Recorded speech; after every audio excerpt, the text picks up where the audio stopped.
अब यह अलग बात है कि हम 1000 साल के कालखंड की वजह से हमारी मां को याद है कि एक नाखून हुआ करता था, बाद में बताया गया शेर का नाखून, वो हमारे घर में हर बच्चे के गले में बांधा गया। हम ये तो नहीं कह रहे हम शेर हैं, लेकिन आज क्या हो रहा है? अच्छे खासे शादीशुदा जोड़े बहुत एक दूसरे से प्यार करते हुए, चाहे वो अरेंज मैरिज हो चाहे वो लव मैरिज हो, जहां भी देश में आप शादी हो रही है, वो सीधा टिकट लेके आगरा पहुंच के ताजमहल देखने जाता है। मैंने एक बार ये सवाल पूछा, क्या दुनिया में किसी कब्र को देखने से क्या फायदा होता है? और बार बार उसमें यहां तक भी कहा गया कि कुछ लड़कियां कहती मेरी आदमी बनवाओगे, तो मुझे समझाया वो बेचारे आप तो पहले दिन से कह रहे थे, तो पहले दिन ही ना बना देंगे। तो हमारा पूरा नैरेटिव ही अलग है। इस्लाम के अंदर कब्र हराम है, लेकिन ये एक अलग बात है कि इस हर सदी में कुछ लोग आते हैं और कुछ काम उनके ही हाथों होते हैं। क्या आपको पता है कि भारत के राष्ट्रपति और राष्ट्रपति भवन में जितने भी विदेशी मेहमान आते हैं, उनको भारत की पहचान के रूप में, अब आप सोचिए, इतिहास लिखने वालों ने कहां से बौनापन किया है। भारत की पहचान ताजमहल है। राष्ट्रपति हर विदेशी मेहमान को, जो कब्र है, कौन बेवकूफ आदमी अपने घर में कब्र रखेगा? बेसिकली कब्र है ना, उसको चारों तरफ से कुछ और बना दिया। अब उसको लोग कहते हैं मोहब्बत की निशानी है। कब्र मोहब्बत की निशानी हो सकती है, मैं नहीं मानता। राष्ट्रपति भवन में हर विदेशी मेहमान को दिया जाता था। आप लोग मुंबई के लोग हैं और मुंबई में बहुत सारे प्रोग्राम यहां गुजरातियों ने कराए हैं। गुजराती जहां होते हैं, राष्ट्रवाद चरम पे होता है। इन्होंने 1947 में भी गुजराती को भेजा था, उसका प्रायश्चित इन्होंने 2014 में कर दिया है।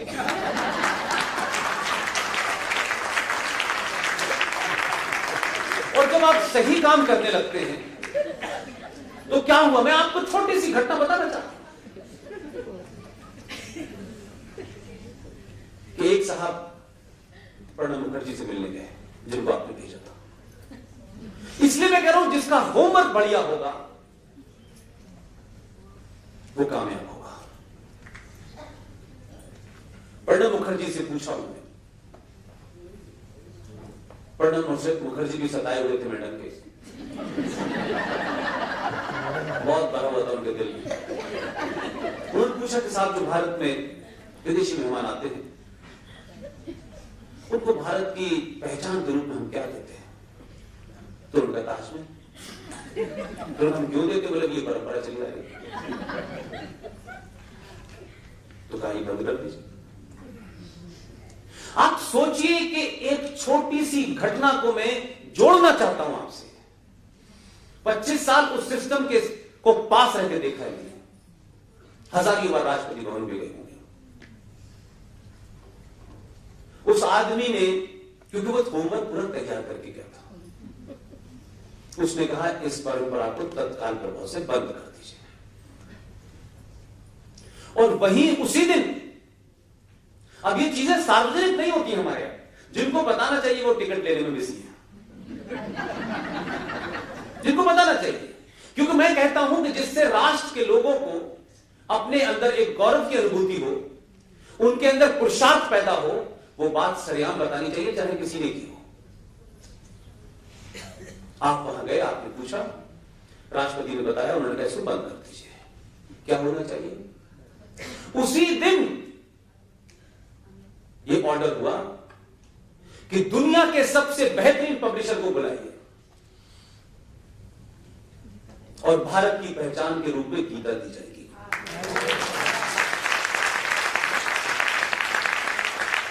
अब उसको जब मैं कनेक्ट करके कुछ लोग कहता हूं, तो कुछ लोग कहते हैं पुष्पिन तुम कुछ क्रिएट करने की कोशिश करते हो। मैं नहीं मानता। मैं यहां आपके बीच में खड़ा हूं, मैं कोई बहुत बड़ा सेलिब्रिटी नहीं हूं, मेरी बेकार की बातें क्यों सुनेंगे आप लोग? मैं भी यहां हूं तो मैं मानता हूं मैं अपनी वजह से नहीं हूं, देयर इज सम पावर जिसके बीच में मैं आपके पास आया हूं। और आप इतनी तादाद में मुझे सुनने आए, न मैंने कोई पीएचडी की है, न मैंने किताबें लिखी है। जिस दिन से गीता दी जाने लगी, उस दिन से लेके कोई 70 से 75 मेहमान भारत आए, अलग अलग देशों के राष्ट्राध्यक्ष आए, अमेरिका के भी आए, और सबको गीता दी गई।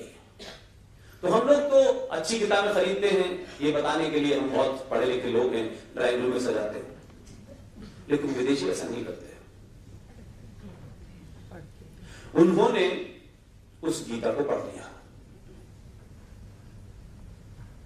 और उसका फायदा क्या हुआ, मैं आपको, आप उसे रिटोरिक कह सकते हैं, ह्यूमर कह सकते हैं, कि जब गीता 70 देशों के राष्ट्राध्यक्षों के राष्ट्रपति भवन या प्राइम मिनिस्टर हाउस में रखी थी, उन्होंने पढ़ भी ली। तो जब बालाकोट हुआ तो पहली बार देश के प्रधानमंत्री ने किसी सुपर पावर से पूछा नहीं कि हम ये कर दें। जब उन्होंने ये फैसला लिया और कर दिया, तो देश में मुझे एक मुल्क बताइए, उन 70 देशों को मैंने लाइन से काउंट किया जिन्होंने गीता पढ़ ली थी, उन्होंने कहा बस इससे कुछ कहना मत भाई, पाकिस्तान से ना जल्दी वापस कर दो, जल्दी कर दो, देर मत करो। आपके पुरुषार्थ को, उस गीता को समझ के लगा कि जिस आदमी ने गीता देना शुरू किया है, इसको पता है अगला कदम क्या होने वाला है। तो गीता उनके कमरे में रखी हुई थी, उसका असर यह था, हर आदमी ने कहा, और वो गए, चचा इसे रोकिए, उन्होंने कहा अभिनंदन को वापस कर दीजिए, नहीं चचा दूसरा आने वाला है। तो बालाकोट जो था, उसको आप कह सकते हैं कि एक मिलिट्री एक्शन था, लेकिन ऐसा क्या हो गया कि पूरे दुनिया में किसी ने उसका विरोध नहीं किया। नहीं तो लोग आपके प्राइम मिनिस्टर को, एक विदेशी से पूछता था, मैं खड़ा हो जाऊं, मैं बैठ जाऊं, मैं चला जाऊं।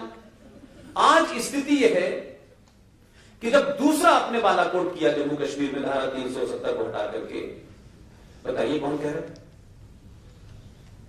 सब वो लोग जो ये कहते थे कि इस्लामिक वर्ल्ड जो है वो हमारे खिलाफ खड़ा हो जाएगा। जब ये घटना हुई और उसके बाद जब वो गया, तो इस्लामिक कंट्री अपने देश का सर्वोच्च सम्मान और दे रहे हैं उसको। अब आप इसको कोरिलेट करिए, आप अपने होने का सबूत देते हैं तो दुनिया आपको सलाम करती है। आप अपोलोजिस्टिक होते हैं, आपको खुद ही अपने ऊपर विश्वास नहीं होता, तो दुनिया भी आपको कमजोर समझती है। ये बात मैं इसलिए कहता हूं कि जम्मू कश्मीर 6 अगस्त 2019 से पहले, आप सब लोग थोड़ी देर के लिए सोचिए, 6 अगस्त 2019 से पहले भारत का हर वो शख्स जो यूएनओ में जाता था, हर वो शख्स जो बाहर से हमारे यहां आता था, हम सब बात करते थे और कहते थे जम्मू कश्मीर हमारा अभिन्न अंग है। मैंने अभी यहां पे गुलशार मेहता साहब बैठे हुए हैं, उन्होंने बड़ा कार्यक्रम किया, बड़ा जबरदस्त काम किया। मैंने तब भी ये बात दोहराई थी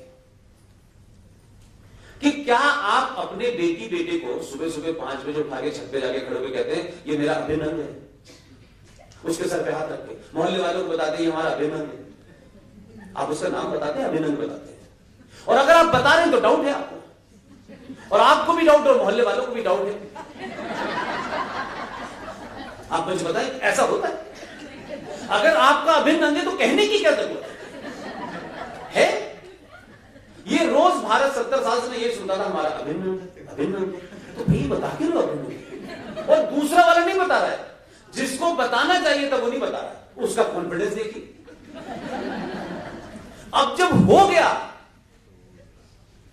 तो अब किसी सुनना भारत कश्मीर का अभिन्न अंग है, तो अब सही मायने में अभिन्न अंग है। तो कभी कभी हम अपने तत्कालिक बातों से अपना मजाक भी बनवाते हैं। और हम क्या सोचते हैं, हमारी क्या सोच होनी चाहिए, एक राष्ट्र के नाते हमारी उसमें कितनी गंभीरता होनी चाहिए, उस शब्द में, उस नैरेटिव में हम ये सोचते नहीं और हम कुछ भी बोल देते हैं। ऐसे ही मोहम्मद साहब का काउंटर बना रखा है हमने रामचंद्र जी को। कोई मतलब है, कोई रीजनिंग है? भाईचारा, भाई रहते हैं बॉम्बे में, चले गए पाकिस्तान, और चारा इस देश में आप हैं। इस भाईचारे को निभाइए।